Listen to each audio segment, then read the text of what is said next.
Welcome everyone. So this is our second call in our business trifecta. I love that word. Uh, we are coming here for to offer you some business support, and today is all about strategy. I'm going to recap our clarity call, so then that way, if you missed it or you were there or you watched it already on the replay, then it's just to recap or really to help solidify your core foundation and the parts of your business that you have really honed in on, because when you can do that, then you just feel alive and you're coming alive. We're going to do a meditation today. I'm going to talk about, it's going to be an expansion meditation. So I'm going to do that fairly soon in the call. We're going to talk about the Taurus energy field and our electromagnetic signature. This is going to be an important part if you've never seen that, or just to kind of open your expansion or your mindset around the Taurus energy field, because we're also going to talk about money today with Sylvie, one of our beautiful coaches that works with us, and just about money blocks and what they are. This is really important, especially as entrepreneurs, because when you want to grow, even if you're raising your price, you're creating a new program, you're designing something, right? This is going to be a really important piece for you to just check in with your own energy and how does it feel in your body? Because you could have a beautiful website and programs, ready, but then crickets, no clients are coming. So then what is it? What is the energy around that? Why are you a magnetic attraction to no clients coming in, right? And the crickets and scarcity. So just that you can even come back later, and if you're ever leveling again, raising price of something, come back to this if that feels good to you, just to come into this place of expansion. And as I'm speaking today and talking about business strategies, I'm very much a systems person, and start here at the very beginning. And that's what this call is today. Even if you have a business, it's just let's make sure that you have your foundations in line. But then also, when you want to grow and when you want to move to that next level, these core concepts are going to be very important as well, or it will still apply in that same situation. Okay. So if you are comfortable and you feel okay to close your eyes, and I want to share my screen first and talk about the Taurus energy field. So let me just pull that up on my screen. So the Taurus energy field is, this is energy and frequency. So you can see I do have one that's playing and moving. It's like we're in a donut. And these are some other examples here on this search engine that I looked at for the Taurus energy field. So just imagine that you're in the middle of one. And even when we do this expansion meditation, you can imagine like this one here, you are in the middle, right? So just imagine. So you've got this donut of energy around you. I like donuts, so that's the word that comes in for me. It starts in your heart and it goes out and around and back down. And you can use it when you're visualizing, and we go through the meditation, where you can imagine it going out and kind of cascading all around you, kind of like a water fountain, and then coming down in through the earth, back up your legs. Like you can expand yourself like that when you're thinking about it. But one I heard last night for toroidal breathing, this is a beautiful healer friend had mentioned this. She's like, you can actually use that for your own breathing. And this is really neat. So right now in your chair where you're sitting, just imagine that as you take that breath in, so as you're coming in, imagine that energy and that love, whatever intention you want to put into it, expansion is coming in, you're breathing, it's going out and coming right back to your root, to your pelvic bowl, and coming back up through that way. That's a toroidal, it's a hard word for me to say. That's a toroidal breath. Okay, so even in that, there's some expansion, and you're just very aware, you're present, you're aware of energy, and you can set that intention for whatever it is you're calling in. Or even if you're releasing something, an emotion or something, a memory has come up, and that memory is the message, right? The messenger to say, okay, there's part of you that wants to integrate this kind of emotion so that you can unhook or allow that to come out of your electromagnetic signature. And I love this even with our conversation around money today, because what is in your field, what is in your energetic field is based on old programming, school, teachers, religion. Even if you weren't raised in religion, you still have religious templating just from society, right? Celebrating Easter and Christmas and all of those things. We know the stories. So that templating is still there. And So now when you are thinking about something heavy that's coming up, what is it in your field for? What is this a pattern? Is there something that keeps coming up over and over? So cute. I have a squirrel playing in my eyesight. I used to live in Costa Rica, and then so I used to have monkeys in the front. And now that I'm in Canada, it's squirrels. That's our version of the jungle monkeys. Um, So this is really neat energy just to know and to understand. So as we're coming into this meditation that I'll do right now is just, slip into a really comfy, cozy place. If you can close your eyes, if you don't feel safe to do that, then that's okay. And just come into that toroidal breathing, right? Breathing from your lower belly and being present and alert. And even if it's tricky for you because your body's still in a tighter or fight or flight kind of mode, it's okay.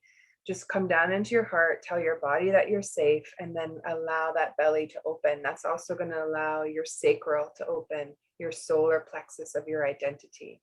Right here in this moment matters. That's it, right? So if you're worried about anything else or you're thinking of other things, just come into the present as you're taking those deep breaths. So you can imagine that right now you are in the center of your own donut or colorful Taurus energy field, your biometric field, electromagnetic signature. There's so many names for it. And just come into this place. And just imagine that it starts at your heart and it's coming out, and it's like this sprinkling over you of energy, of love, of time, right? You have enough time to do all the things that you need to, of money and finances and abundance and all of the things that maybe you're calling in that you've had the opposite of experience of maybe lack. Then we have everything within us. It's all within our field. It's until we get to the frequency or the vibration that we are, we raise up to that frequency and vibration that those things can come into us. Okay, so just imagine that you've got that frequency, and we're going to call in expansion. Today we're talking about business strategy. And as you are creating what those strategies are for you and what feels good to you, really just call in this expansion. Is it more clients? Is it one more client? Is it 10? Is it a new course that you had some downloads and it's wanting to be birthed? Is it just being happy today, right? And not having to do anything, but just simply in this expansion. Imagine even in this moment, you're in your chair, like, just feel the expansion of I'm just here right now and I'm present and I'm surrounded by love and support and other entrepreneurs who are with me as well, as we are creating this beautiful world that we want to live in, and the expansion of even what that looks like in our mind. We're just going to imagine any feelings of lack, expression of lack, any old programming around lack as well, to just release down in through the roots in the bottom of our feet that are connecting us into Mother Earth. As you take a deep breath in, you could even, if you feel comfortable, to just release that big sigh. Just focus on that, releasing anything that's not serving you in one breath, and then breathing in expansion, growth, in whatever area in your life that it is, and just allow that. And you can come back here at any time. Just so beautiful. If you're triggered or you're feeling overwhelmed, or even in the morning when you wake up, this is what I do. I call it the love shower, where I just imagine that I'm in the Taurus energy field and I'm setting the intention for my day of what I want to bring into my day. Ease and grace, right? And if there is something that's, contrast or it's harder to go through in the day, then it's like, okay, I can just take a minute and stop and look at it with love and grace. What is it here to tell me, right? Instead of the feeling of the overwhelm or, oh crap. Okay, so just breathing in that expansion and allow it to just flow all around you. Next, we're going to bring expansion today to your money situation and how you feel about money and your beliefs and where they came from. So just we'll do one wash, allow anything that's not serving you to go down through your feet, the roots in your feet, back into Mother Earth. And that allows room for expansion and new ideas and new beliefs that we're going to talk about with money and energy and how that all works together. So we're just breathing in that expansion.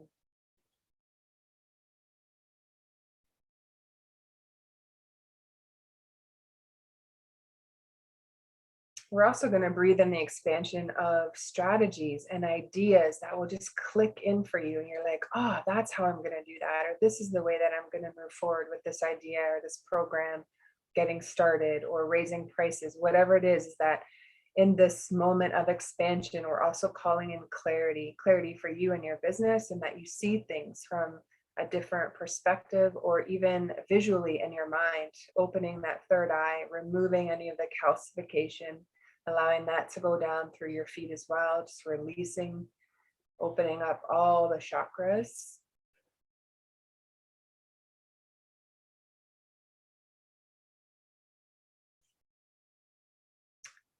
And this next and last final piece, just imagine that in your hands, and use your hands right now, just with your hands, use them to measure how expansive do you feel right now we'll just use your business. So in your business, and this includes finances, maybe it's only a foot apart, maybe it's 2 feet or 3 feet, but just comfortably, where do you fit in that? And this is just a guide. There's no right or wrong.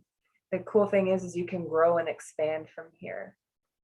Okay, so just settle into that. Check in with your body. What is your body saying? Where is your expansion? Where does the deserving around money sit? Oh, that's a root for a lot of people. The self-worth, right? And the expression of how you were raised. How does that feel in your hand awareness right now, in that energy? Can you feel energy going between your hands?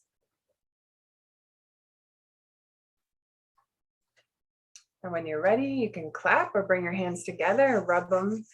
You can put them over your face, so you're covering your third eye and just asking for expansion in this area. You're all knowing.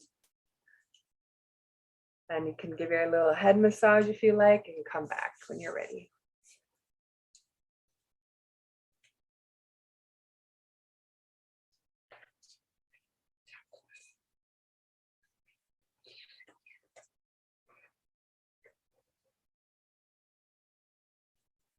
All right. Any messages or anything come up for anyone? If you didn't have anything, that's okay. Or if you feel comfortable to share, go ahead.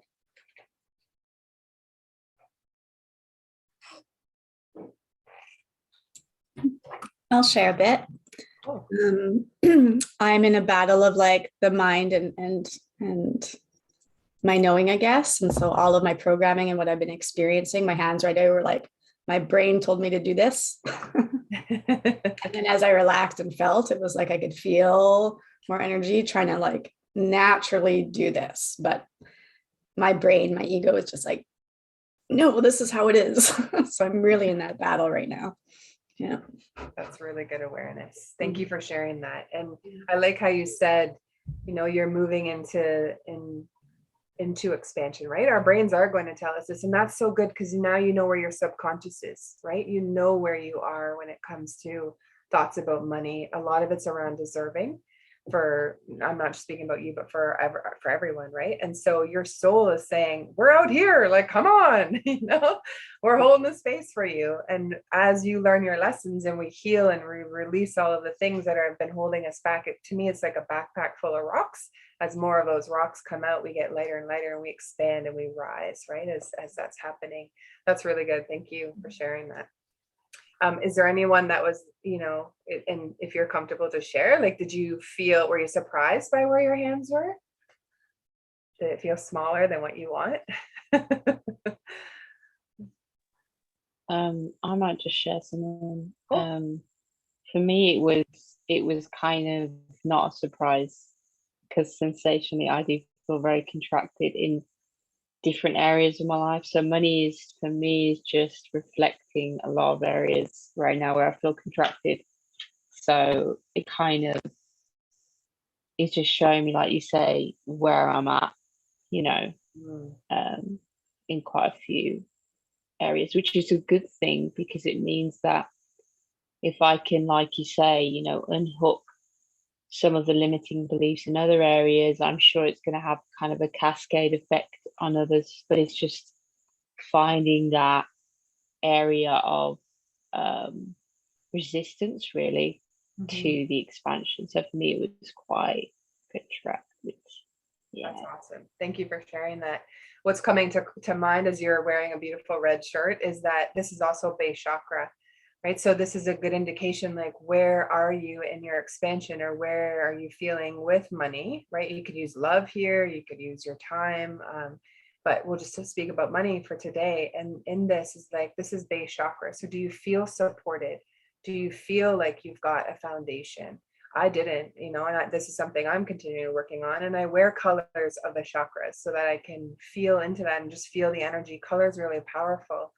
But this is something, this struggle, even in where I was in my money situation as well, and the poverty that we have had in our family for generations. And before, there can be a lot of shame that's held in the lower pelvic area, first, second, third chakra around that. It's like, no, I can release that.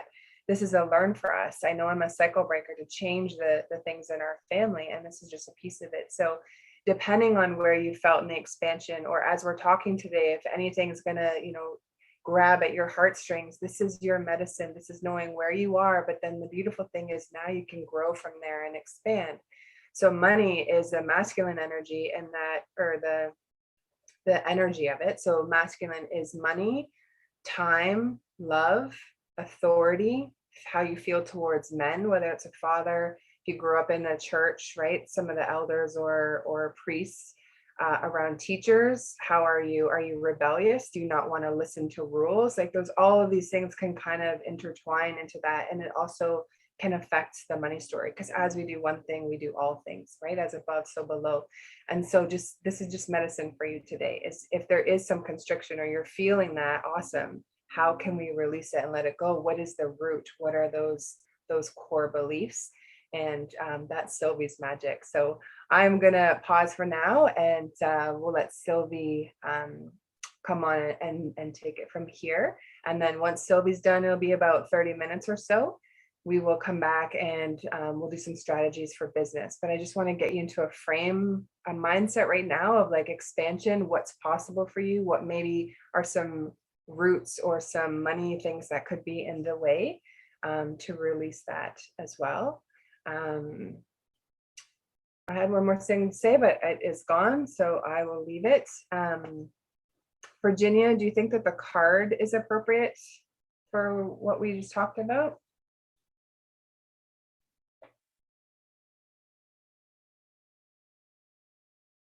I don't know if she has her grandbabies today. That's all right, we'll skip it. Okay, Sylvie. All right. Hello, everyone. I'm Sylvie. And before I start, I would like to share my experience from the meditation. And it was very interesting for me because my hands went way further than I expected. And as I was like trying to hold the space, I felt this pull even more outside of what I was holding already. So it felt to me, or the feeling that it brought to me was that there is no end to it. There is always more. And if you are ready for it, you can go for it. It's just there for you. It's just waiting for you to be ready. So even though I got surprised by how big it already is, there is still room for expansion. There is still more to go for once we are ready. So I think this is true for everyone. And I just want you to keep it in mind that no matter where you are today, there is always more. There is always room for improvement. There is always room for figuring out who we are and where we are going and following our path. Because I strongly believe that once you're on your own path, on the path where you are supposed to be, it will lift you up and help you with the expansion and with the going forward. Cool. All right, so if it's okay, Sylvie, I know what the other thing was, and it'll feed into your part here. Think about, if you can put in the chat, those that are on the call, like what are some common money beliefs or some blocks that you have, because it'll just help us see who's on the call. But I want to lift Sylvie up and introduce her in a proper way. So she is in a healing group that I'm a part of, and she came to me and she's like, I'm a bookkeeper and I want to help people with their money. And I'm like, oh my gosh, everyone needs this. A lot of people do anyways. And so we have been working together and known each other for just over 6 months. And I love the way that she's able to not only look at money and blocks, but she's been a healer for 10 years and she understands energy and muscle testing with the body. So she's also here to read energies, you know, any messages and stuff that are coming through. So if you have questions around money or how to shift something that you've had, you know, for a long time, or just something you're in awareness from your family, this would be a really great time to ask those questions so that Sylvie can coach all of us, because I feel there's not that many blocks overall and many people have very similar ones. So I am just so grateful. She's going to be on the Lightworkers Lounge, our Thursday call for business owners. And she will be with us teaching about healing the money blocks, as well as some bookkeeping and how to run your books in the back end of your business from the financial side, which is invaluable for all of us as online coaches. Because there's, you know, some things that we have these gifts and we're like, great, I want to help people. But what we found, and why, you know, Virginia and I started the Healing Soul Schools, we found that a lot of beautiful healers, mediums that we were working with didn't know how to run the business part. So this is what Sylvie is going to help along with Virginia as well, who knows the back end logistics like a ninja. All right, Sylvie, go ahead. Thank you. Okay, so that's great, Christine. Thank you so much for introducing me, and also thank you for coming up with the idea of, if people have any questions, feel free to type it in the chat, or if you can think of, like, I do have a few money blogs ready here to talk about, but if there is something that's more pressing, that is more geared towards this group, please feel free to share that with me and I'll try to answer those. I wanted you all to know that money is something that basically amplifies the way you feel inside. So I'll let that resonate with everyone, because we all know how we feel on the inside. And when you put money into that picture, it just amplifies that feeling. So I was gonna start with this little exercise, and it's very simple. It's just 3 breaths that we are gonna do together. And each one of those breaths is meant to release something that you're holding. So as we take a deep breath, please try to lift your shoulders all the way up to your ears and take like a deep breath that way. And then when we are breathing out, just let everything drop and just like send it all away. Send it all down to earth. Mother Earth can take care of it. And with the first breath, we will be releasing any judgment that we have about money. So take a deep breath in, shoulders go up, and then all the judgment about money is being released to Mother Earth. And with our second breath, we will release any fear or shame that you have with money. So take a deep breath, lift up your shoulders, and then send it all down, all the shame, all the fear that comes to mind with money. And the third breath, deep breath in, shoulders go up. And the third breath we are releasing has to do with expectations. So let's release all the expectations.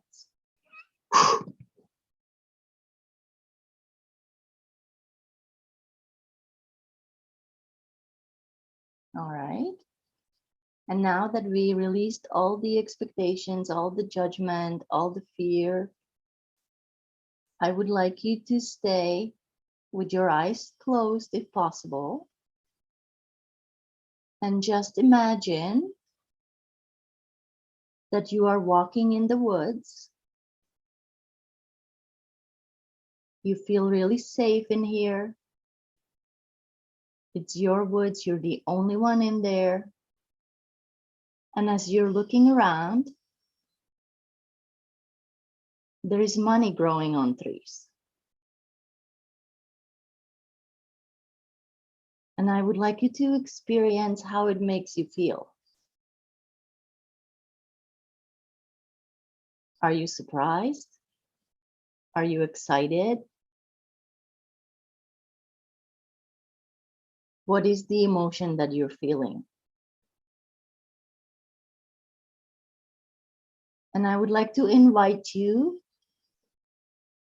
to do whatever you are drawn to do.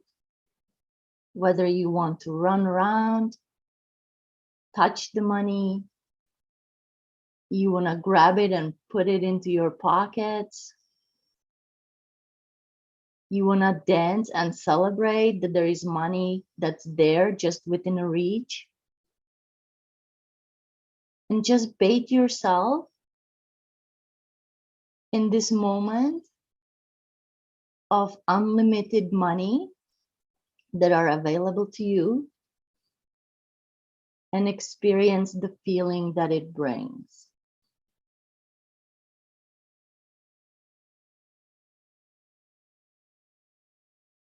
You can be just walking around, touching the money. Maybe that's enough for you. Maybe you want to be harvesting the money. Maybe you want to be just looking at it. You can pull it off the tree, have it in your arms, and then throw it up and have the money rain on you.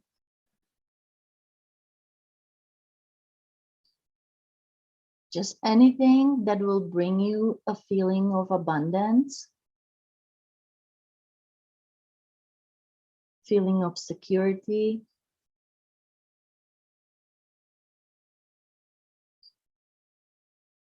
financial freedom.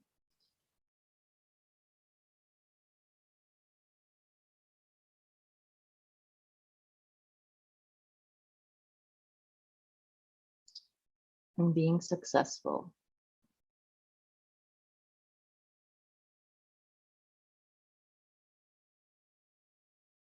I hope you're having fun with your money. It's all yours. And this place that you created, just know that it's always there for you.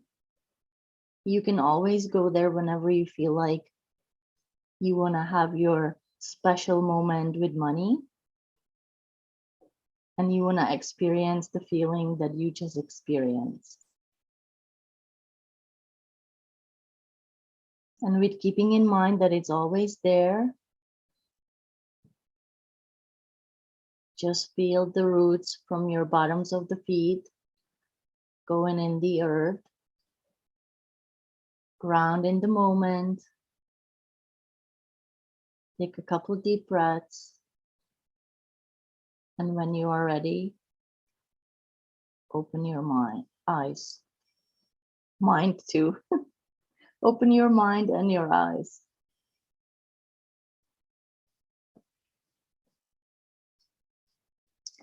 All right. Hopefully everyone's back. Did anyone want to share on what their experience was and it was in the woods with the money? I had goosebumps immediately. And I just imagine like a kid playing in the leaves when a leaf pile is brought in, just like bathing in that or just playing around and being very playful. And when you said like, are you putting it in your pockets? What's interesting is old me would have like, oh, how can I hoard this? But this time it was like, no, it's here and it's all available all the time that I don't need to put it in the pockets for myself. Old me would have been like, yeah, right, that the money is here and growing on trees, because I hadn't felt that expression growing up or just in my life. But now I've been doing work with you.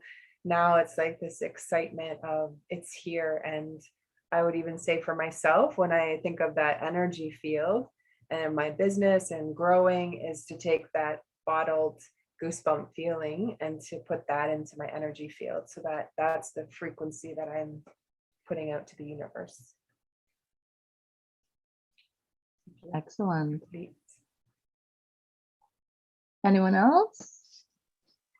Can I jump in on this one? Absolutely. So thank you for that. That was a really good meditation. I've never done a money meditation before, actually. So it was very interesting for me because it was not what I expected. So as soon as you mentioned money on trees, I just was like, shut off.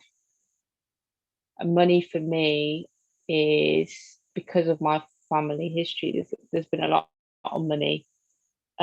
Just a lot of drama around it, like a lot of drama around money. Money has just been a source of pain, source of drama and family feud. So for me, it was like, I'm just gonna go in the fairyland. So when you mentioned trees, I was like, hey, trees, funny. Oh, you ruined the trees. Like that. My little child mind just completely just don't want to know. So that's why I think I'm experiencing such constrict at this point in my life is yeah, and for pretty much majority of my life. So it's going to be really embracing. I love what you said, Christine, that feeling of excitement, because for me, like with a few other things, I'm blocking it. So that was very interesting. That is showing me that, you know, it's going to be about embracing the joy of money. And I think it's just letting go of all that trauma drama around what money is for me, because it doesn't represent abundance. It's a symbol. Money is, isn't it, really? So if it's representing something else from abundance, then we're going to subconsciously avoid having it. So that was my experience. So I've just jotted some stuff down because that was, yeah, very, very interesting. So thank you for that. You're very welcome. And I'm glad that this can probably provide some shifting for you, because you said that money for you is not abundance, but maybe with like visualizing this world that can exist, because we all know that we create our own world, right? Whatever we want, we can visualize it and we can bring it to light. So it might be possible that for you, this might be the switch where if you start looking at money in a different way, it will no longer be the drama. So the shift is ready to happen. Just my suggestion would be to maybe go back in the woods once you are, you know, on your own, once you feel safe and secure. Just go back and play with the idea of what you are doing there. And you can, maybe your mind will create something completely different that will help you make it fit to you, like whatever you are expecting from the money, whatever you want the money to be for you. And then the more you're going to go back to the world, the more familiar you become with it, and the more it will bring the shift for you.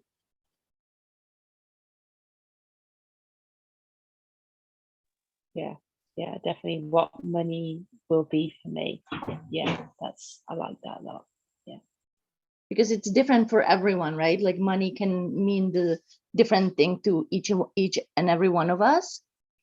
When it comes to the money blocks, I believe that it's about, most of it comes from our childhood. Most of it comes from what we experienced as kids, what our parents showed us, how money was valued or not valued, talked about or not talked about in our families.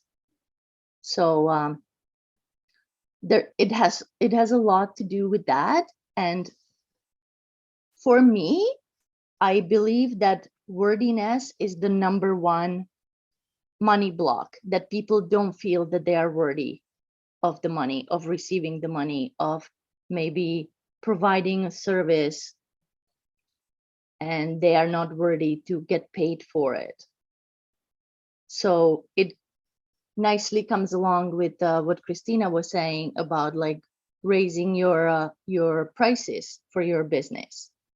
And that was something that even I had to embrace, because I am the money coach. I think that I know it all and I have all the answers. But even for me, that was a hard step to overcome, to basically put my own word on myself and on what I'm doing, and make myself okay with raising the prices. And one trick to that is that you have to really go inside and feel okay with what you are charging and what you want the money to be, what you want the money increase to be. Because if we are not in alignment with what we are charging or what we want, then it's not going to work out for us. And I think for me, when I embraced it and when I finally felt like I'm ready to do that, it basically opened the possibilities that if you do it once, then you can do it every time and just keep doing it. And there is no resistance. You just know that you're on the right path because there is no resistance and everything is just being smooth and is working out for you. So especially for us, because we are spiritual people that are energy oriented, I feel that we are all on our paths already. We are all walking the path that we were chosen to be on. It might be different for people that work for somebody else, work in a factory or something that's not their calling, something that's they're not doing what their life is what their heart is desiring. So that for them might be harder to find the word. But for people that are following their heart and that are doing what they need to be doing, or what makes their higher self happy and what makes them happy, then it should be easy to follow that guidance and to realize your own worth. And I'm gonna change my glasses because I see that people are sending comments here and I cannot see them because I don't have my reading glasses on. So just gonna go back up because there was one comment that I saw about the money blocks there that I wanted to touch base with. Money block: trusting spirit with providing is more of my blocks around money, from Christine. And that's actually my next one on the list, where it also comes with being in alignment with what we are and what we are doing. And with that comes the source comes into place, and he will provide for us. So if you know that you are on the right path, then you know that you can trust the source to bring the money for you. To how do I want to approach this? We sometimes think that we know the best how to do things, how to approach a situation. But from my own experience, if we get out of our own way, trying to force something that might not be in the cards for us, then it will all work itself out. So if you follow the guidance from above, then things will work itself out and things will happen maybe even better than you expected because you got out of your own way, if that makes any sense. So that is to trusting the source that it will provide, because source always, or your higher self, always know better what's best for you, better than your brain, better than your limited person thinking of, oh, I know if I'm going to go this way, this is what's going to happen. But if you open your horizons to, I'm not stuck on going this way, I can go that way or that way or that way, it doesn't matter. Just I'm going to trust the source that it will guide me to pick the path that is there for me, then it will bring way better results for us. And okay, let's see what is here then.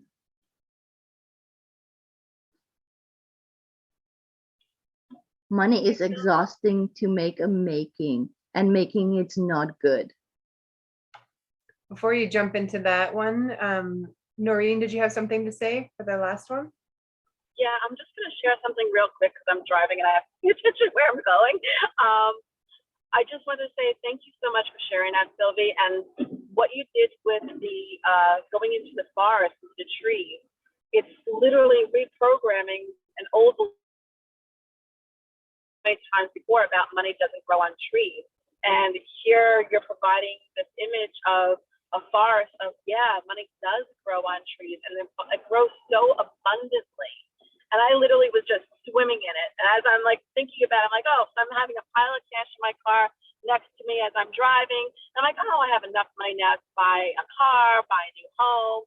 Oh, I'm actually heading to my parents' house right now, a couple hours away. And as you were saying that about where your money beliefs came from, like I'm actually driving towards it. So this was like an excellent meditation and visualization that I'm definitely going to use myself and with my clients going forward. So thank you so much, Sylvie, for providing this. My pleasure.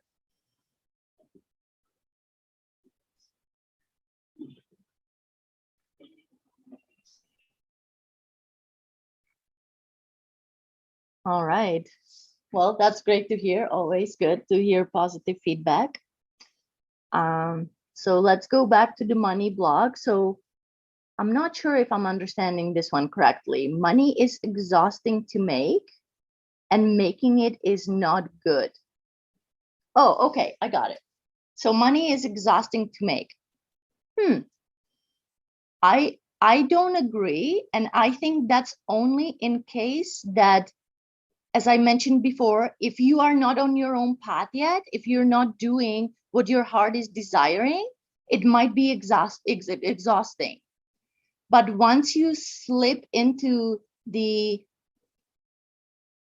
knowing that you are on the right path and you are doing what you were called here to do, it stops being exhausted. It starts being fun. It starts being exciting.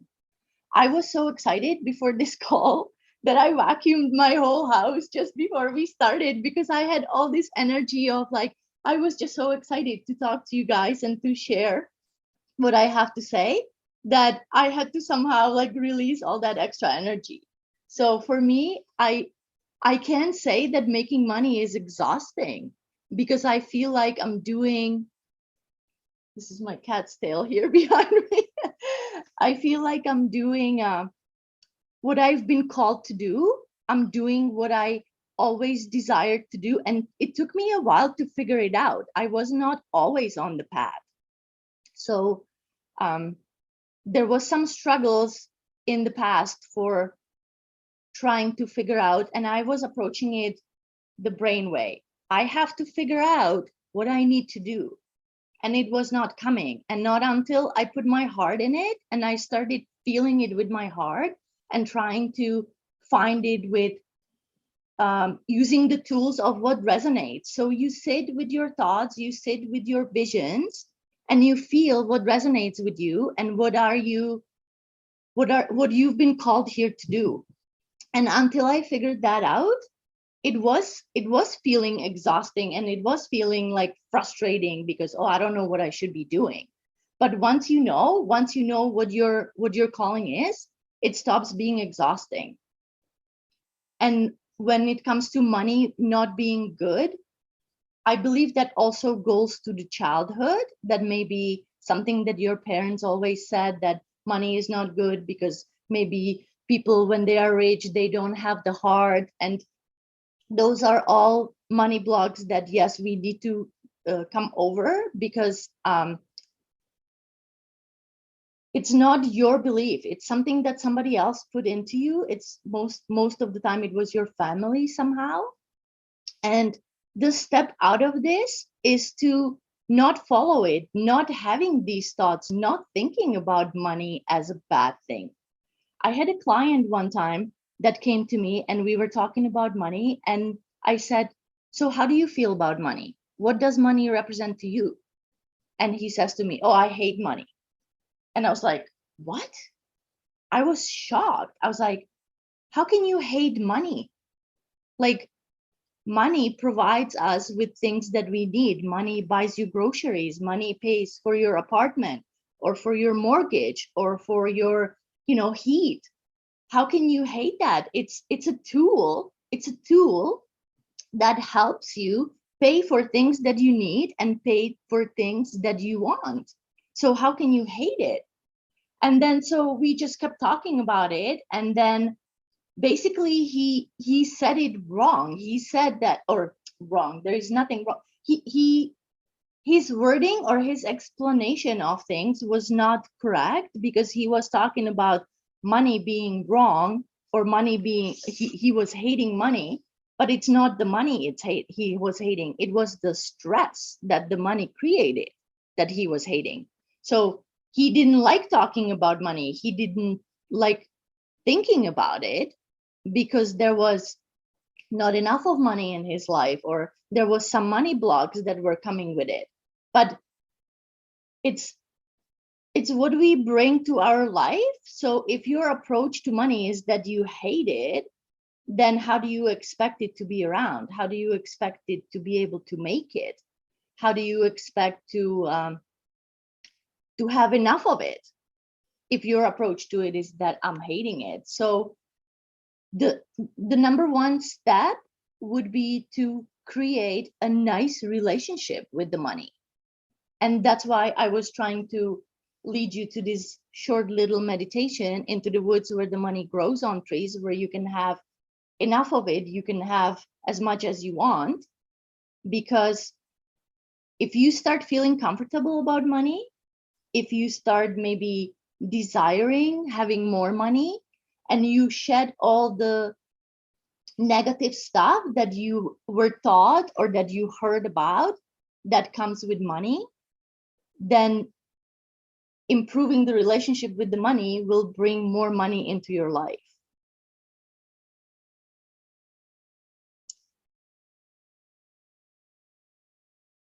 Sorry, I'm moving on to the next. Can I share one thing? Just on the money is exhausting. Just what had come up was that back to the parents, right? When we're little, this is where our first understanding of money came from. And it wasn't words, it was the frequency and the energy of what was going on.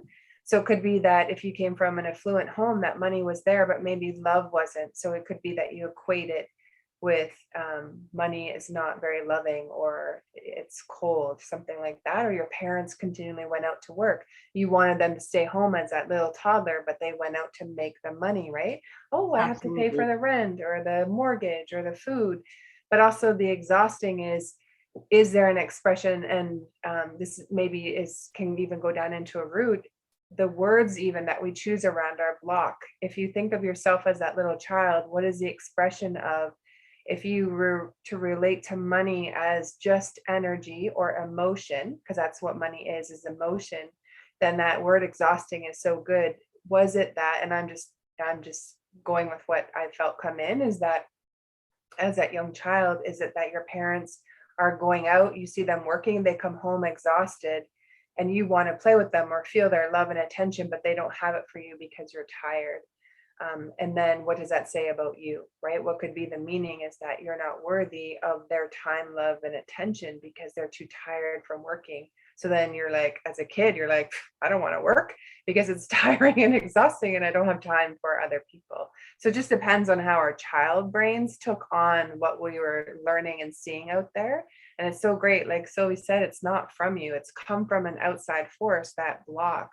And then you can easily unattach yourself from it when you see it from, like, how did my child brain look at money and those views and what came in versus now as the adult self? Oh, well, then you can kind of rationalize it a little bit differently. That helps. Thank you. Also, what came to me in regards to this exhaustion from a different perspective could be that, and this might be true in a family where maybe money was not an issue, but the parents were maybe working hard to make the money and not having time for the kids, so the money was like in exchange. So here is $100, go buy yourself a gift because I don't have time for you. So then your exhaustion might be coming from feeling like you have to compete with the money because you want time spent with your parents, and instead they are shoving money on you. So you're in this constant battle of, I need to compete with the money because I want the attention of my parents and they are not giving it to me. They are instead shoving money at me. So that's just a different perspective, how the exhaustion from money can be implemented. I'm looking at another money block here from Amy. And Amy says, money represents greed, control, manipulation, and a broken system that needs to be dismantled. Interesting. And yes, I agree. Money can, for some people, represent this, but what higher good does this approach represent? So if you associate yourself with this statement that money represents greed, control, and manipulation, how does that serve you? Or does that serve you? And if it doesn't serve you, then again, why not release it? As we were releasing the expectations, as we were releasing the judgment, this is judgment about money.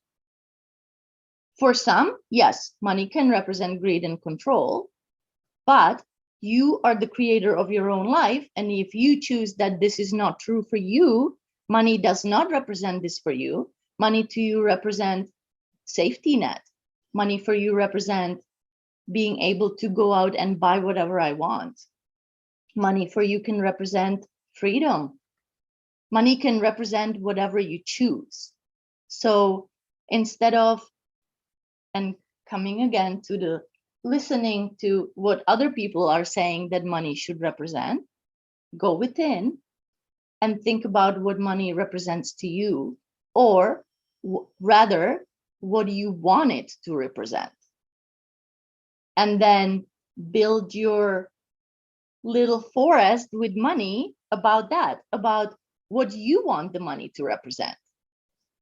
It doesn't have to grow on trees. It can be lying on the ground, and you can take rake and you can rake it into your sack or something, right? It depends what you want the money to represent to you, and you can totally make it fit what you expect from it.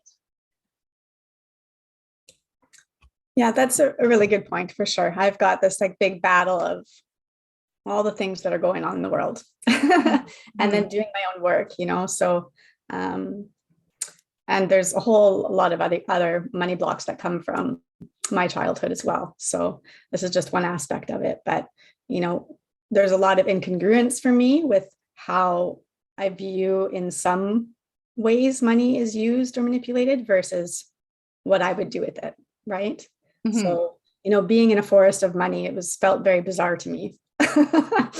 But I wouldn't even use money as the symbol of abundance at all, right? Because I want to have the freedom and ease just to serve and help everybody that I can without restrictions, without worry. And so that I think is more in alignment for me of what the symbol of money is. It's how free and how much ease I can have in serving others and helping solve problems. Mm-hmm. Yeah. So in other words, you're saying that money is value to you. Am I understanding it correctly? Right. But if I can shift that perspective versus like the judgment that is there about how others may choose to use it or how the system may choose to use it, and kind of let that go and ignore that in a sense, like not give that any credence or attention, and instead just focus on what it represents for me or the potential. Yeah. Can I share a little bit on that? Go ahead. I'm with you there to an extent, Amy. I because my first vision when I was meditating on it was to burn the trees. And for me, that's because of what it also represents in a societal sense. I see it used in so many ways. Like I feel like we're captive to it. And my second impulse was to invite all of my friends to come get as much as possible. So I struggle with that as well, just because of the, how mismanaged it is and how so many opportunities are not open to people, especially the deserving people of the world, because of it, or because of the lack of it. So I can't help but have this feeling of disdain towards it. Then I also have to separate that from the fact that currently in the system that is in control, it is a necessity. And without it, obviously, I can't accomplish what I want to accomplish or what I need to accomplish. So there's a bit of a detachment there, even in my own head. Plus the part about that I put in the chat about how I was raised, to think of, anything that you do to help other people basically needs to be done free of charge. And,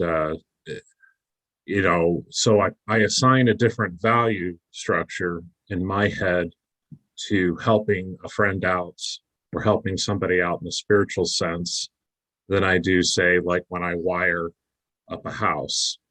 Like that to me has been assigned a monetary value, whereas my whole life I basically was taught that you help others through their problems and through their grief or through their spiritual struggles, and that's just what you do for free. And so as I move into doing more counseling work, life coaching, or spiritual coaching, I find that to be my hang up. So I appreciate you sharing that. I felt like maybe I was the odd man out. So, thank you for expressing that. It made me feel comfortable to express my feelings. Can I take a minute and throw in my 2 cents? I'm working away here in the background and listening to you guys, and I just felt called to say this to both of you because I understand that feeling of where we are in society with money and the negative aspects of it.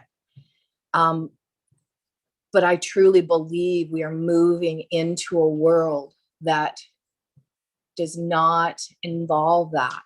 And that, so really to just embrace the fact that money right now is a tool that we just use in our 3D realm right now, and that you have the power to create what you want in your own reality and in your own future. So spend time looking at that money story or whatever, but looking at it and how you want to see it. Spending time dreaming into or visioning into or meditating into what that world of service from a place of your heart looks like, feels like. What does that world, how do we get along? How do we trade? How do we, just be curious about it and create it. Look forward into that and into that vision of that beautiful way that we're moving towards, and help to be the visionaries that create that beautiful space, because we are going there. But yes, I agree. Letting go of the negative attachments to it is hard because we are reminded of it in our world often throughout our daily life, right? I just wanted to throw that out there. Thank you, Virginia, for sharing. And thank you guys both for sharing your points of view on it. my 2 cents to what you were saying would be that you can try to explore a different way. And this is something that I had to do, because working with people that have money issues, of course, the money issue usually is that they don't have money. So for me, for providing my services, sometimes they can't afford to pay. So what I've done in the past with some of them is that, okay, I don't need money from you, but let's do an exchange. Let's do an exchange of, like, there always has to be an energy exchange. If you're investing into something, you like to receive back, right? And it doesn't have to be money. So I'm spending time here doing my presentation, and I'm getting a feedback from you guys. So I'm receiving back. So with some of my clients, what we did exchanges. I offered my services and I said, what is that you do? What is your desire? What do you see yourself? Like, what is your path in life? And then they tell you this and this and that. And you say, oh, okay, this is lovely. I would like to experience that. So you can create an exchange of services, an exchange of energy healing, an exchange of whatever you feel is worth and whatever you think that you would be okay with. And it might be the first step to looking at money in a different way, because way back, there was no money and people were doing exactly this. They were trading things. I had apples, I grew apples, I would bring you apples. You have a cow, so you would give me meat for it, or milk, or butter, or something, right? People were trading in the old days before money came about. So I'm on it with Virginia. If we all focus on that, and if we all visualize the new world where there is no money, wouldn't that be way easier? Wouldn't that be way more, like, everyone just puts their 2 cents in whatever he loves to do, whatever he has been here to, whatever he has been called to do here? I think that would be amazing. So let's work on that. Let's visualize that. And you can practice it already with people that you, like you were talking about the religious, spiritually helping people. That's great. That's absolutely great. But you have to also remember that you need to be worthy, that you are worthy. So in order to help others, there needs to be an energy exchange. Whatever you're giving out, you need to, in maybe a different form, receive back, so that the circle is closed. If you just keep giving, you're gonna drain yourself, right? You need to fill the cup, because when you're giving out, the energy is lowering. So by receiving something back, you're refilling your cup. So maybe try work with that as an exercise to see if, for people that you are doing something for them, that you can figure out what they could do for you instead, or in exchange. And once you are okay with this, then even your perspective on money can shift. Because if you look at money as energy, which is what it is, it's a value, it's an energy.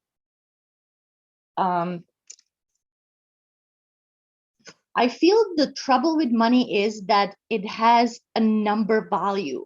There is a number amount, right? That we, like, money is associated with a number.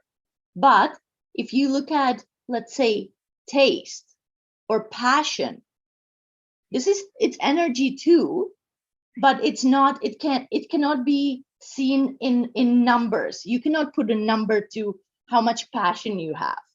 You either have a little or a lot, but there is no number associated with it. And because money have the numbers associated with it, we give it so much more attention. But it's just an energy.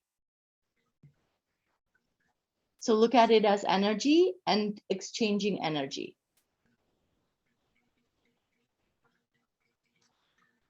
I'd like to share a few insights too, if that's okay, Please. as I'm listening to everyone here. I've learned a lot around the money thing. Obviously, we all have the path of unwinding the things that we were taught, and religious things for me, having that background too was a lot of it. But where it really started for me was realizing where I was tying my value to money. And there's a big dismantling that I had to do there, in understanding that money has no, like the price that I ask for from a client for a session has like no bearing on my value. And what I've learned is that money is, our blockages around money rarely have anything to do with money. It's more about the energetics of how we are with ourselves and our belief in not only what we want to create while we're here, but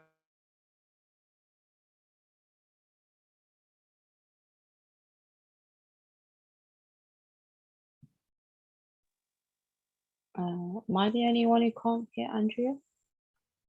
We lost you, Yeah, Andrea. Andrea, we can't hear you. understanding. Yeah, I had no sound either. Oh, did I cut out for a little bit? Hmm. All good now.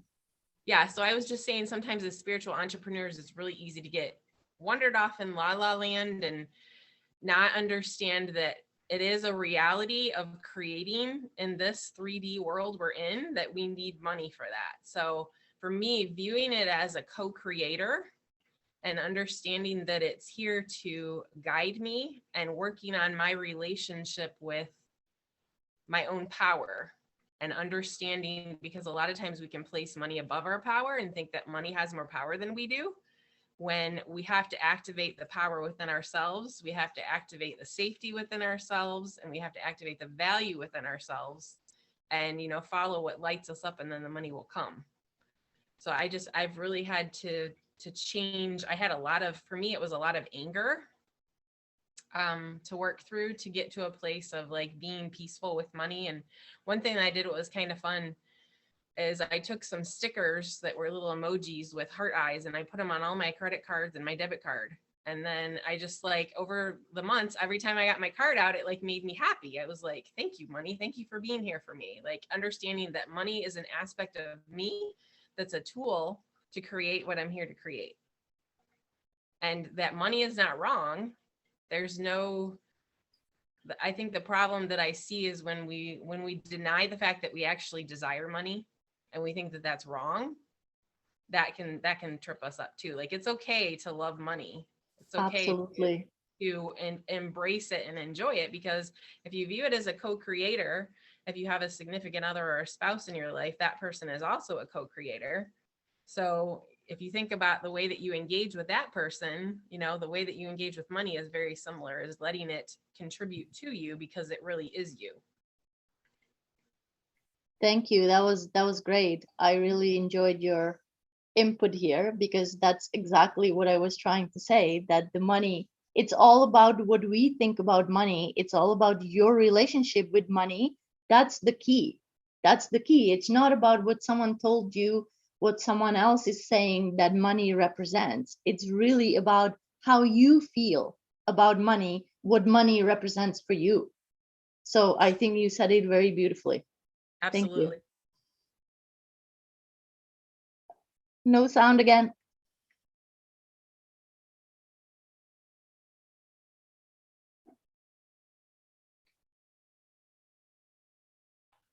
Are we freezing? Yeah, can't hear you, Andrea. Love. Yeah. So it's never really about the money. It's just about like your choice of how you engage with your beliefs with it. Yes.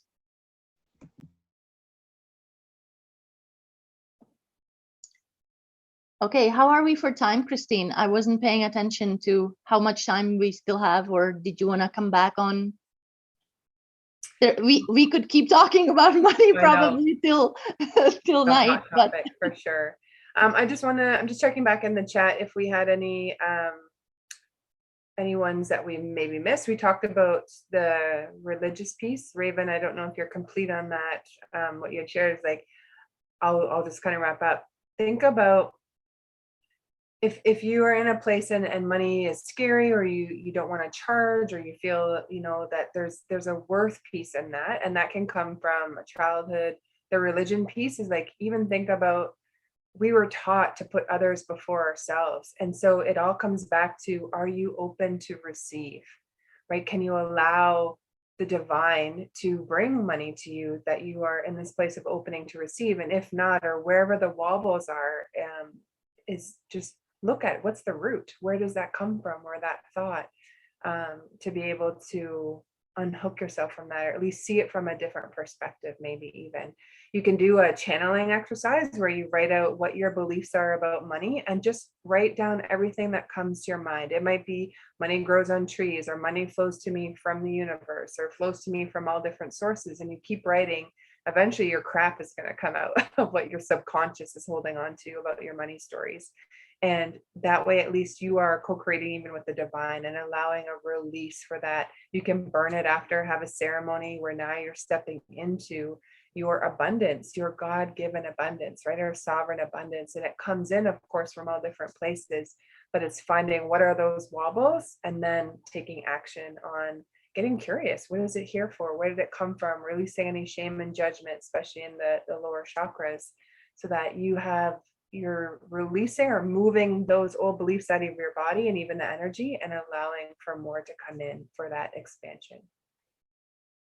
I was just going to suggest something like that, an exercise where you write how you feel about it, and then know that you have the power to choose, choose which one you want to believe and which one you don't, which one you want to release or drop or forget about. And what is it that you want to keep, and you want to keep believing and keep working on. Yeah, so good. Amy had written, money block around guilt, shame, unworthiness, playing small to avoid, and reward plus attention, right? All of it too, those are stems from childhood. You can do an exercise where, go into a meditation and feel what it's like, even from a dollar amount. And this could be clients, even, I feel shifting money, is we will be using money differently going forward. But if you hold $5 in your hand right now, that feels okay, or you believe it, but now replace it with $1,000, right? 1,000 comes in. Imagine you have clients, and this is really important as you're growing, you're getting really secure in your magic and your craft, you will grow. It's going to happen, and clients will come. But now imagine you have $100,000 launch. How does that feel in your hand, where you've got that money sitting in your bank account, and for 50,000 or 10,000, whatever amounts you're in, or where you are in your expansion? How does that feel? You're probably going to shut down. I'm going to be honest. If it's a big amount that you never thought that you would ever earn, your body's going to respond, and you're either going to be in bed for 2 weeks, your relationship's going to go to crap, like all of these other things are going to start to happen because of that belief again, the deserving, that you can be abundant and allow things in all areas to come in. So just as you think of things, or you come up with them, this will be an ever evolving story for you, because there's a lot of roots around this, right? And so just be curious, have fun as you're discovering your own money blocks, and how to release that, and just let expansion, and what frequency am I in, as far as where that is and coming into play. I'm going to shift into the strategies, just being mindful of time. Can I just say one more thing that please. I was going to open the floor. So Sylvie, go ahead, and then if anyone else also wants to share, or something that you had an aha, or something that could help our conversation, then there's space for that as well, please. There is one more thing that I wanted to mention, and that is talking about money, because that's definitely another block, is that some people are unable to talk about money, because might be again from childhood, where in the family it was never discussed. And so this goes to all of the blocks, not just this one, but for this one it's very, very important. And in order to break it, you have to start doing it. So you have to start talking about money. And even if at the beginning, it might be you're just talking to yourself about it. And that's completely fine, because you feel safe with you. You feel safe talking to yourself about it. Then you can start expanding, and you can start talking to your friends, somebody that you feel that you can trust, that they will not mistake the information and do anything with them that they're not supposed to. It also doesn't have to be concrete. You don't have to tell them what your financial situation is. but just start slowly talking about money and getting comfortable about it. Because I think that's what the key is, to be comfortable with money, to be comfortable to talk about it, to be comfortable to discuss it, to be comfortable to dream about it, to be comfortable to love it. Just make yourself comfortable. Thank you. Awesome. Does anyone else want to share? Actually, I would love to add to what Sylvie just said. A wonderful exercise you could do is actually put money in your wallet. I mean, how often do we walk around with just a debit card or a credit card and we don't carry cash with us? And usually it comes from the fear of, oh my goodness, what if I lose my wallet, if I lose the money? Or what if someone takes it out when I'm not looking, or something like that? Hey, I got teenage kids at home. So a great exercise that you can do is get used to having money on you at all times and feeling confident that it's there, it's abundant, and there's always more to come.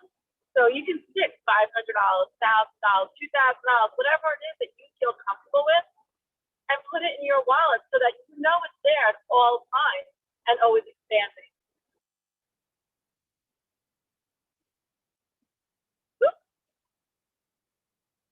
Someone mute me because I lost my screen.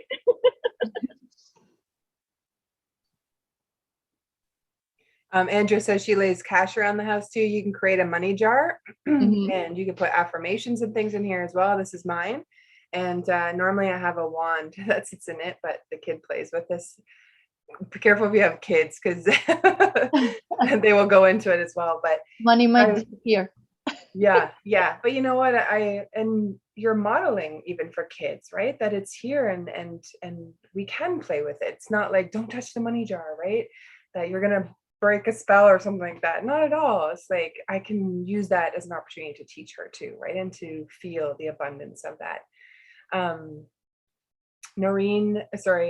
Andrea also says, really dismantling money being connected to your value is key. That is probably, if there's anything from the takeaway today, that is that one phrase there.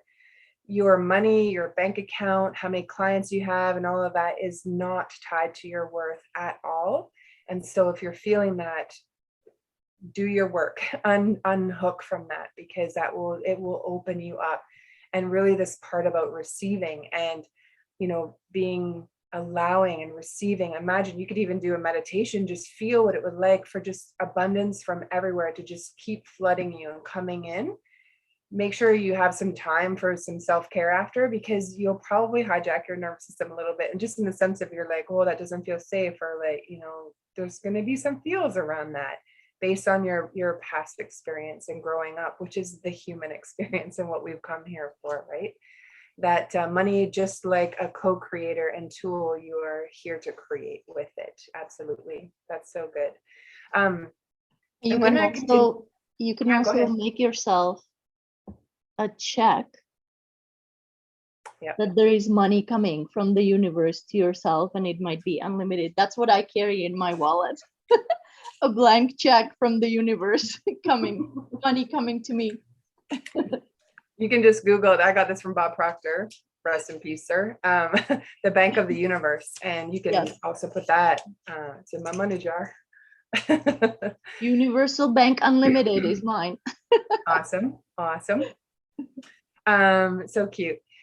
I'm going to continue just on the money piece as far as, and this is the strategy part here too for entrepreneurs. And I'm going to give you a couple of different examples on things you can do. So if you, like Sylvie was mentioning earlier, maybe there's something that, someone's coming to you and they want some of your medicine, whatever it is. And maybe you know what they do, right? You could offer a trade or say, these are my prices, or you could even list it, right? And if you have programs, this is my group price, this is my one-on-one price, and trade option available, right? So that you're open, it's on the table for discussion and bartering, Amy, because I like it too. I'm also told I'm not from this earth. I'm from a different planet where we didn't have money. I'm a mermaid. So using money, it's like, I need training wheels. And why Sylvie is now in my life, needing that, and Virginia too. She's so good at this stuff too.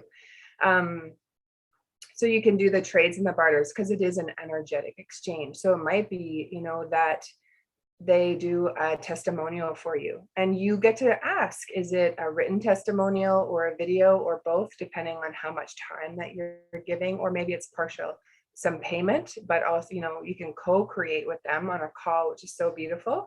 And then what's the amount that they're comfortable with, and what is the other part? Is it a testimonial? Is it giving back to you?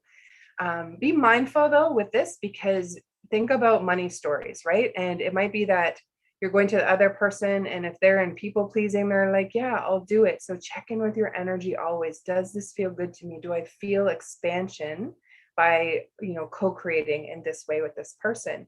I love that Katura is on the call. So Katura and I have done some exchanges as well. She does birth chart readings. I highly recommend her birth chart reading, Sent to Sleep, the number 2. Katura, if you can pop it in the chat.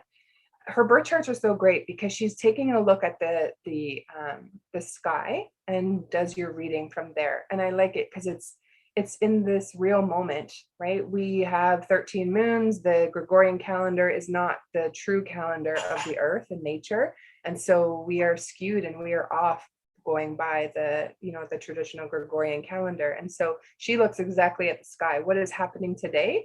And she does your reading from that place, and it's really beautiful. I think that just went to me, Katura. If you can select everyone, then it will go out.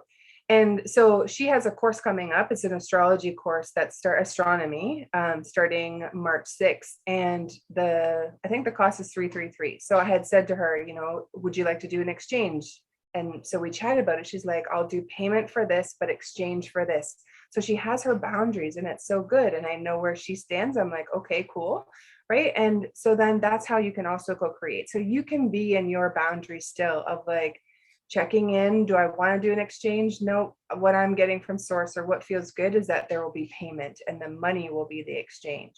You get to decide, which is so beautiful. And we can hold space for whatever the person is. So if they decide you're asking someone for an exchange and they say no, that's not judging them or saying, well, what a jerk or anything like that, right? We're not in that energy. It's like, that's their boundary and it's awesome. You know where it is.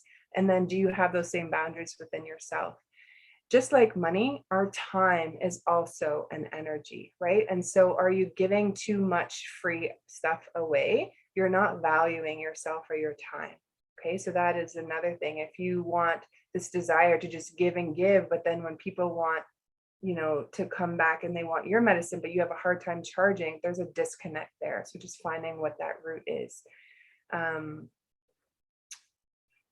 Katura, you're just sending me a private message with those. So you have to click on everyone for everyone to get it, but I'll just pop it in the chat here. Okay, thank you so much. I was trying to figure that out. Thank you so much. Yeah, no problem. If there's a little down arrow beside my name, and then you can change it to everyone. So that's her website there. Really awesome birth chart reading. So, and astronomy course, if you want to learn how to read the stars, we start March 6th for 4 or 6 weeks, which will be really neat. And Andrea is saying, be sure if you do a barter or trade that you're not hiding behind your fear of receiving, which is a whole topic in itself. Absolutely, right? And just we are not the broken healers, not at all. When you're saying this is my rate, and this is where being clear is very important, what we talked about in the last call, and I'll go over again a little bit today. When you are very clear on this is my offer and this is who I am or what I'm presenting, the other person gets to decide if they're able to take it on right now. And there's a lesson either way, whether they say yes or they're not able to, maybe financially, is that you can just release it and surrender. My next client's coming. I don't have to, it's not like I've got to hold that grip on. I'm like, dang, I've lost a client because they can't afford it, right? That's also, what is your money mindset? Are you attracting people who can't pay? It's you, right? That message is for you. So where is the root that you can go in and help yourself in that as well? So there's so much deliciousness in this topic today, and I really love it. Like, just really stepping into your own expansion. What does it look like? Boundaries is being very clear on what is your offer, what are your prices. You can have some wiggle room or some flow where you mentioned this is my session price. This is I also am open to exchanges, and then it could be a testimonial. It could be, that you're giving each other like a session for a session kind of thing. But just keep in mind, like if your medicine is a little bit more, right, ask for things. If you want partial payment and partial testimony or some other exchange or a bushel of apples, just make sure you're very clear in what feels good to you, that you are not giving any power away. Only we have that, right? We just be very strong and secure in what you're doing. Another thing you can do as well, if you're in a people pleaser kind of energy, or this, being afraid to charge for what you do, just remember the medicine and the gap of what you do, especially if you're intuitive. Okay. So when we give a service, if you are like a bookkeeper, for example, when I was telling Sylvia, when we did our session, for her business, was that she's a bookkeeper, right, for 20 years in money coaching. So she can talk about that. But I said, tell people that you're intuitive, right? You see from a different level. You just increase the gap next from the bookkeeper beside you that isn't intuitive, right? You get paid on the gap. And so really lean into your own medicine and magic of who you are. This is a strategy. Write down what is all your experience, what are all the classes you've taken and all of those things. And then what is your magic? What are your skills that are marketable? When you see it written down, it raises your confidence in who you are. It raises your ability to charge, because you're like, dang, I've just spent, 50 grand or 100 grand in all my schooling. Of course I'm going to charge. We will pay a natural path.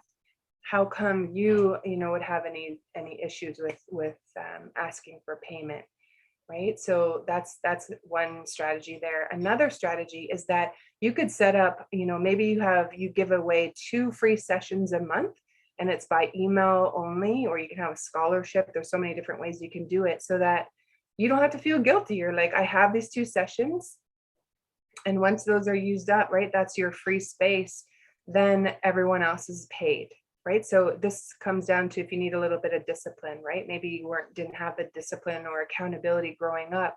This is a muscle to build this around, of really owning your own shit. I'll be honest, right? Own your power and your magic, but also those 2 sessions, or maybe one morning on Tuesday mornings is your gifting morning. And those who come into contact with you, great. I have Tuesday mornings, I offer a free complimentary session. I only have 2 spots available, or however you're going to track it. But then that that's your place where you can give to others, and then the rest is all payment. So you're not overstepping your own boundary of saying, okay, all right, fine. Or if you do, that you're okay with it energetically. If you're doing something that you don't feel comfortable with, it's going to come back and bite you, and that, the energetic exchange out there in the world. Andrew says the patterns of martyrdom, right? Being the martyr can run deep and live in the body, and from past lives as well, right? It's still in your DNA. So we will be exploring money with our body and esoteric movement too. That is so awesome. So that's a class that she's going to be running for us in the village. I love that. I don't know how we found each other. Christine. Yes, go ahead. Yeah, real quick. It was something that you said before I leave. It was brilliant. I just wanted to bring in the wisdom that money has not been backed by anything since 1933. And there's this void that a lot of people are trying to feel. They're trying to feel an empty void. I think it's very important to get excited, to be enthusiastic about what one is doing, because that's creating the currency that's coming back. A lot of times people are doing things for the exchange of money, but money is not backed by anything.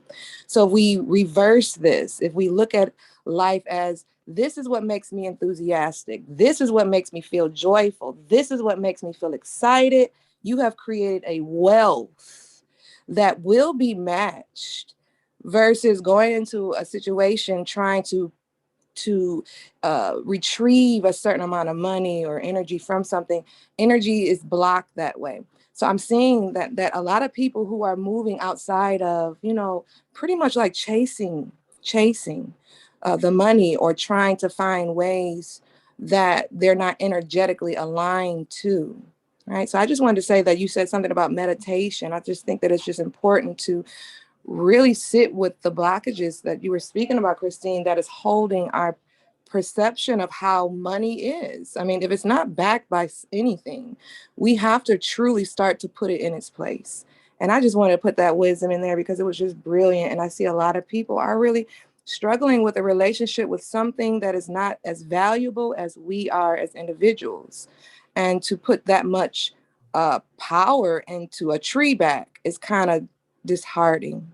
So I really am here for the trading and bartering, and that class that I was able to get from you, Christine, it really did help me look at my own business as far as, yeah, you know, we have to not look at ourselves as overcharging or undercharging. We have to get in alignment in what we're doing. Mhm. So good. Thank you so much for sharing that. Another strategy came in is that even, you know, I really want to teach people how to come out of the feast or famine, right? You have a really good month and then you're probably back into not believing that is possible for you. And so you go into 0 months too of like, not this feast or famine, but consistent income. So even in your, you know, in your gifting we're going to talk about having a free class or PDF that's available online that people can go and they get your medicine, so that if they're not able to afford, then at least they can feel your energy and you're gifting something, the law of reciprocity.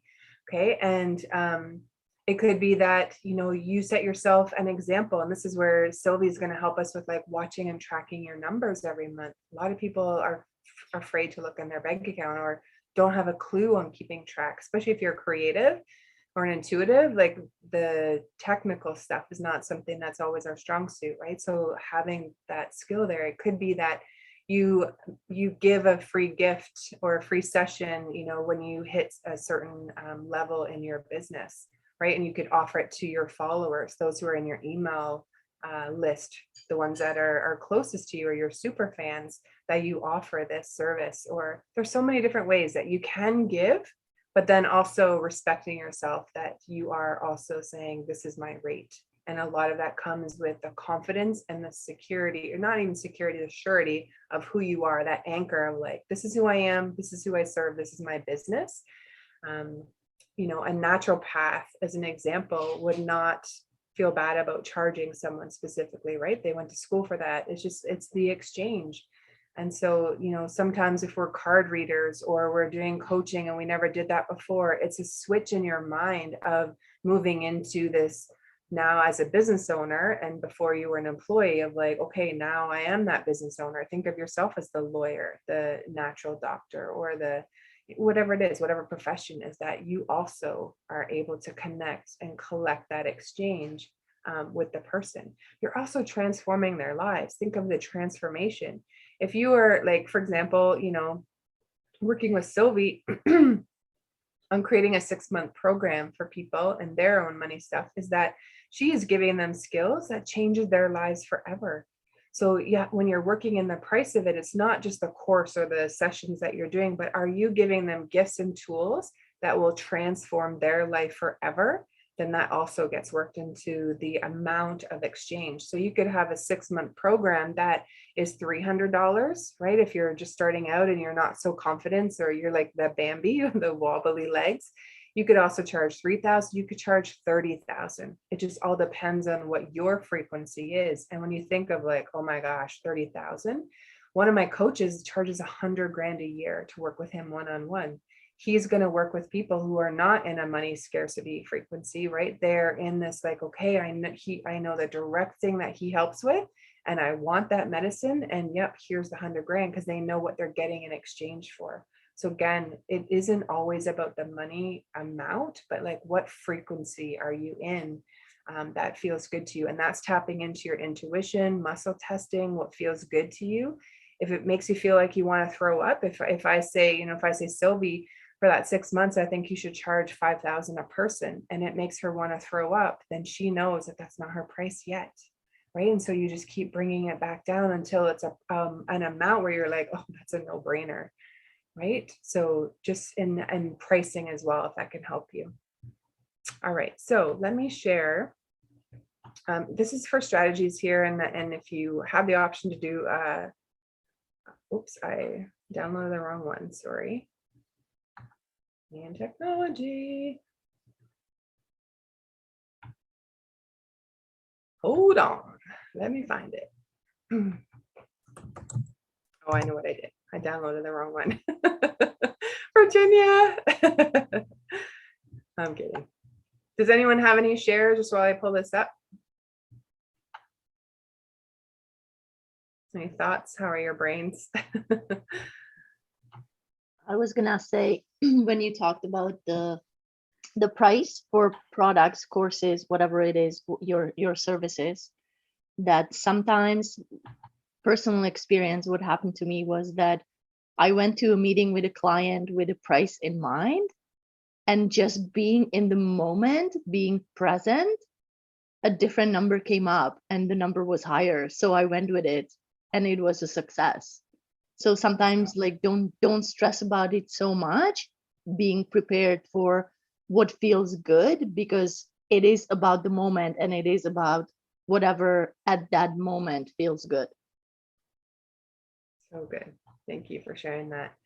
Yeah, we've had some really good discussions lately, Sylvie, just about money and expanding, right? And raising prices. And this is all back to that expansion. And are you able to hold and receive and keep it, right? Money can come in, absolutely, but then can you also hold the space for it to stay? And if you have any junk from your childhood of, of people not staying or any of that, that's going to affect your money too. So really just be so curious in what's coming up and around. Okay. So today, business strategy is the topic for this call, and the core 4 in your business foundation can you see that okay? Is it really small? Make it bigger. So the core 4 are having your spiritual vision, your ideal client, like your why should be in the people that you serve. Honestly, it should make you want to cry or have emotions for what you're feeling when you have your ideal client in mind. Okay, so maybe something you've been through that they can relate and can connect to you. Great that you've done this course, you've been to school for this, that's awesome. But if I'm going to someone, that, let's see, I'll just talk about myself for a business coach, right? The business coach that I'm going to hire is someone who grew up in, maybe some chaos or dysfunction, or money wasn't something that was there, that from their expression and how they grew their business, because they overcame the same thoughts that I'm overcoming now as well, right? So just as you're thinking about yourself and who you're serving, part of your story is included in that. Part of your shadow work is included in the person that you serve. So it's very clear when they see that. For me, my heart, I tell you, this is my heart, is to help entrepreneurs who were raised in fear, trauma, or some kind of, they were afraid, because you're going to hide in your business, right? That's the core of what your nervous system has within you.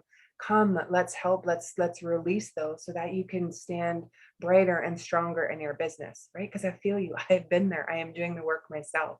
So this is where that your ideal client, it has to come to a place where it moves you. Otherwise, energetically, your clients are not going to feel that coming from your print, from your lives and all of that. There's going to be some hiding energy, okay? Offers and methodology. So what are your offers? Is it 6 months? Is it a 3 month? Just keep in mind that whatever your offer is, maybe it's a session, right? Just one-on-one sessions here and there, a group, whatever it is, make sure that you have either the tools that you're giving them so that when they leave you or the sessions are over, they don't fall back into their old programming. It's like they fall off a cliff.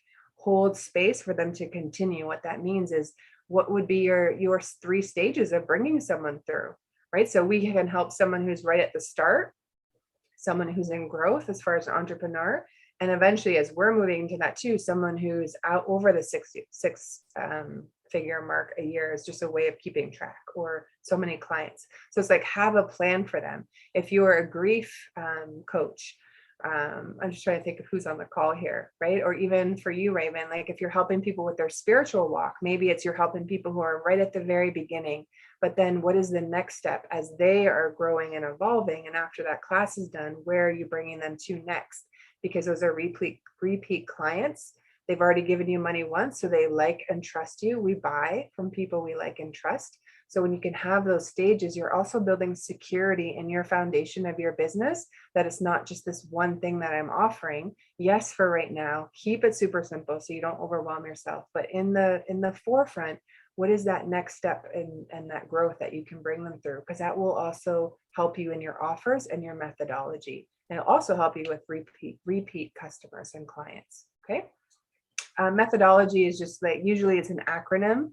of like, this is the way that I bring someone through my transformation, right? So you have a plan, especially for people who are visual, or they need to know this is, they need to know, what is the plan? What are you going to walk me through, so that if I'm exchanging the value for money, what am I getting for it?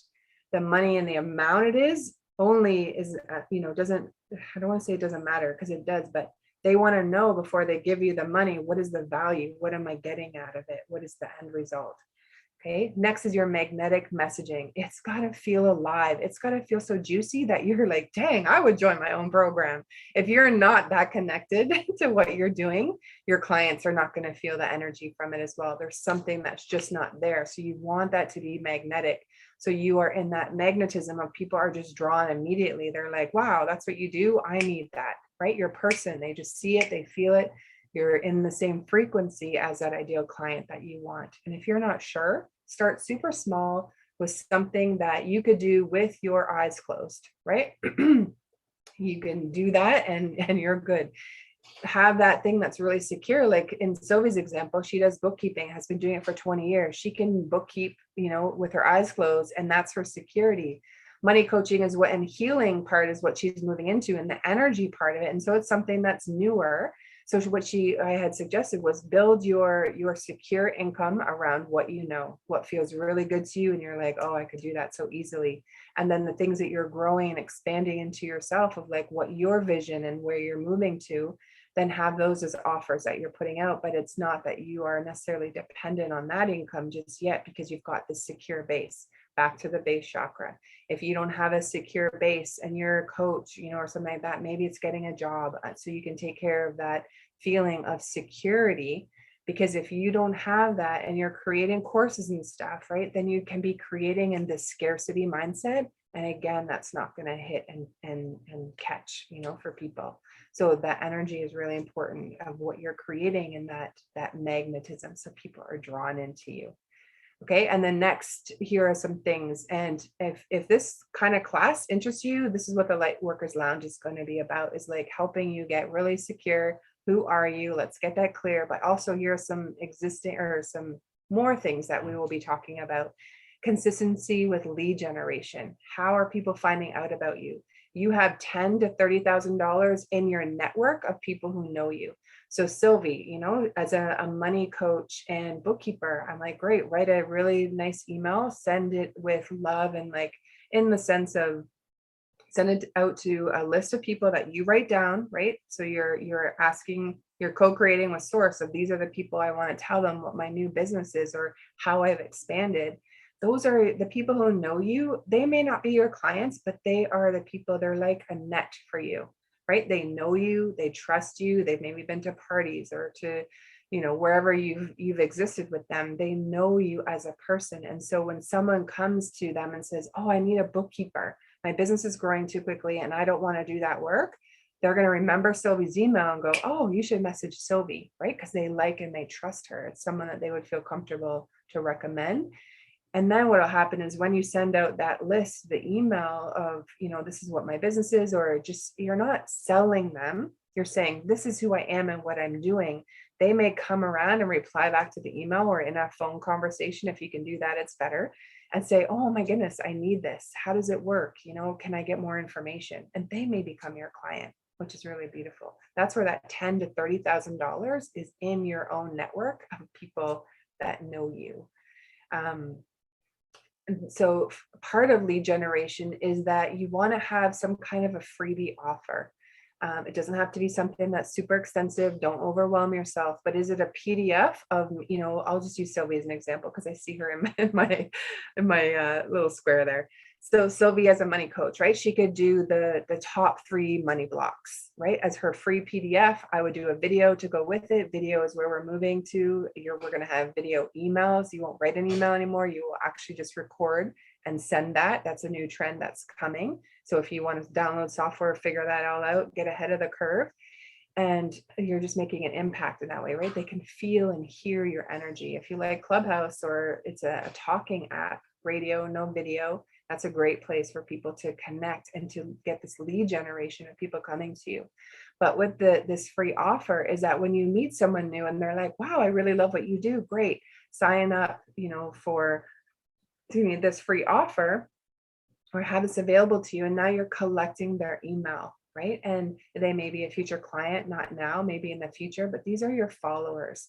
Virginia, this is Virginia's tip. And it was really good because when you have those, you're collecting emails, so you're giving value, right? The law of reciprocity. We're not just saying, hey, give me your email address. It's like, we want to give to you. We want to offer value to you. So when you're offering that value now, these become your followers, right? It's not my email list. They're your email followers. These are your babies. These are people who had a conversation with you or found you online and liked what you do. And they're like, wow, I want to be in your world. You probably in your inbox right now have emails of people that you don't know who they are. You don't feel resonant to them anymore. Unsubscribe. Okay. Because it just opens you up for more expansion and more things to come in. But for those that you're following, why are you following them? They're giving you value. That's why you're following them. So it might be that you could keep track of the email titles that you could copy, right? And use those, the bulk of the message. Maybe they tell you a story in 2 parts. I've seen that from coaches. They're like, hey, I've got a story to tell you. And it helps you with your money story.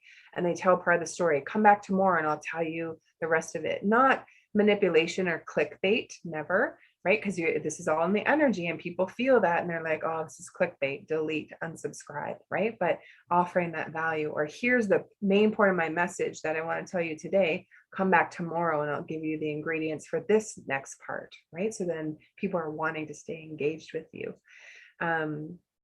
So emails as followers, having a list, definitely. Where are you tracking it and keeping track? That's totally a part of your business. We will help you with that if you need help.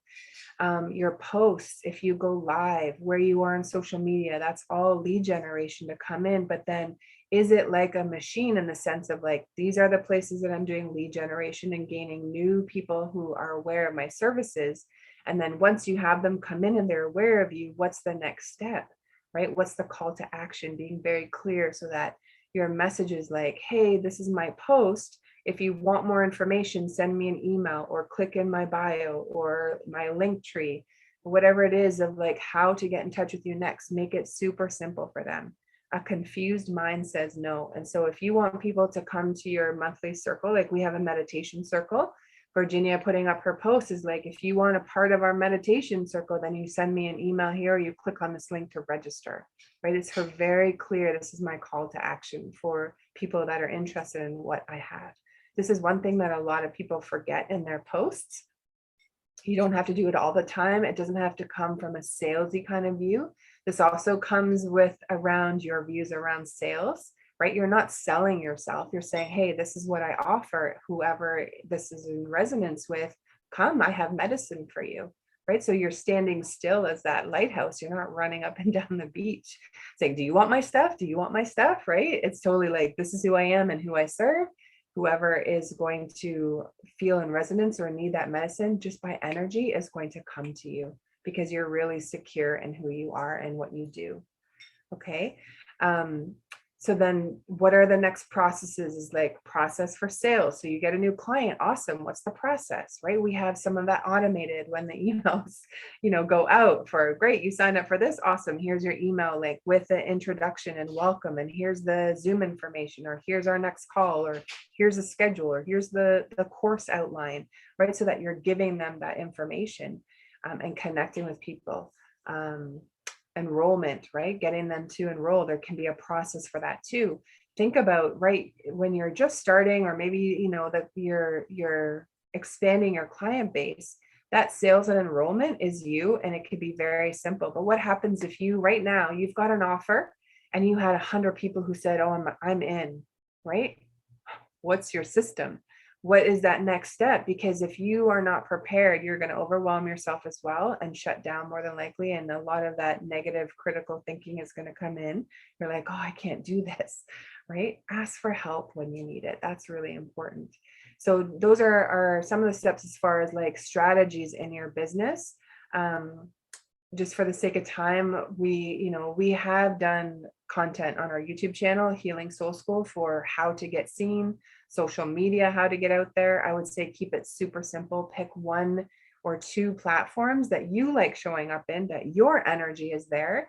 right? And you like to be there and to play because this is where your people are. They're going to feel the energy. They're going to see your posts. If you are on LinkedIn just because you're there and it's like throwing spaghetti at the wall, but you're not really engaging in LinkedIn, then you have to really consider, where am I in all my platforms? If you're too far spread out, you're too watered out and people aren't connecting with you. Okay. Tips. So the way you show up on social media or in your email is very important. Energetically, it's very important. Bring out your personality for others to connect with you, sharing parts of your story, sharing parts of your struggle. When I first got started in this area that you help people with, this was my experience, right? Remembering what it was like back then, because that's where your people are and you're bringing them through. But if you're like, just come on, just do what I'm saying, or like, get over here, you're going to lose them and they're not going to be able to connect with you on that level. But if you're sharing parts of you, not the dirty laundry, just sharing parts of you that you feel comfortable to share, then they're going to connect in that way. Okay, structure is the next thing, and pleasure. So having a part of your week, I'll share mine, is this is a masculine, feminine.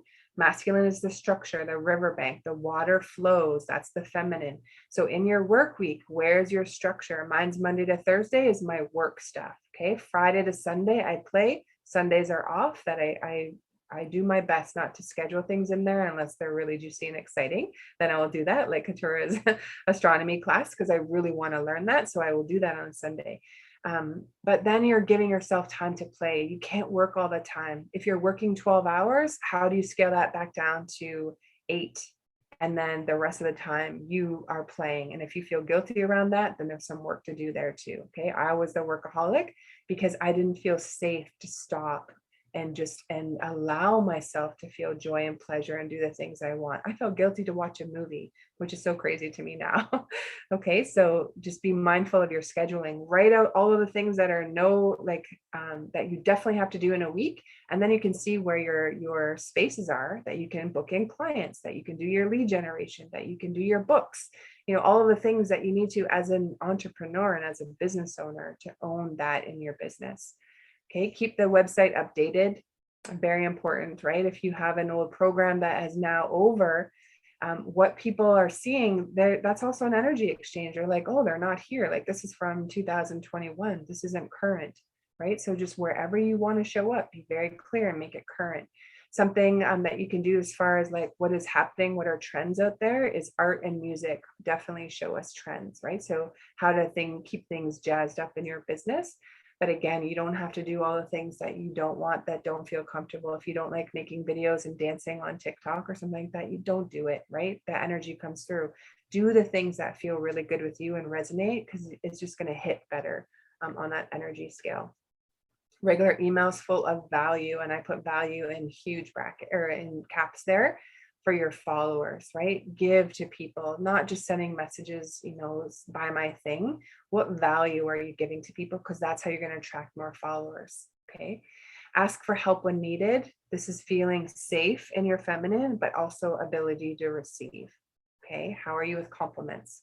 How are you with receiving money? It's on the same scale. Okay. And have fun. Be a student always, with an open heart and mind. Curiosity keeps your fire and magic alive, and energy doesn't lie.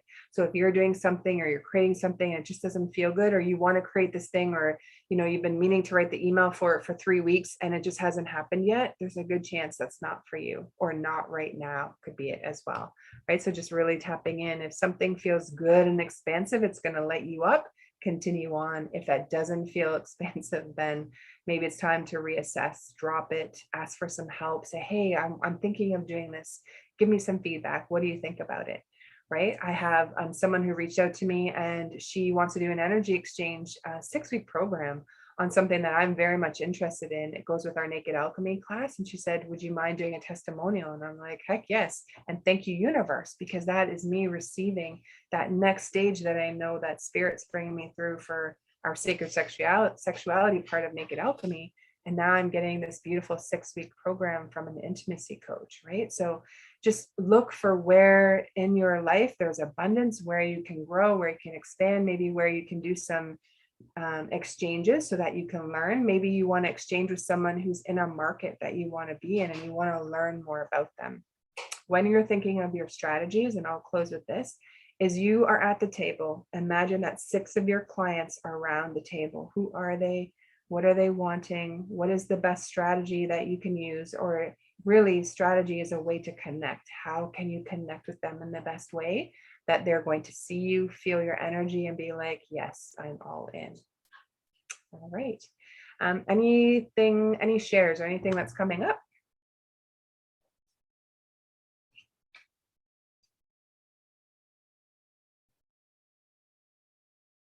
That was a lot that I just blew through. As fire hose you with a whole bunch of things. So you may need to come back and listen to that again, and take notes as you need it. Okay. I did pull a couple of cards, and I know Virginia did as well. I don't know if she's on the card. And so the 2 cards that I pulled today are this one here, trust the niggle. What is the thing that has been, bothering you, or not even bothering, but maybe spirit's like, do this, get on live, do the thing. And you're just like, I don't want to. So it's saying, what is the niggling feeling trying to tell you, right? Just go forward, go through it, or process.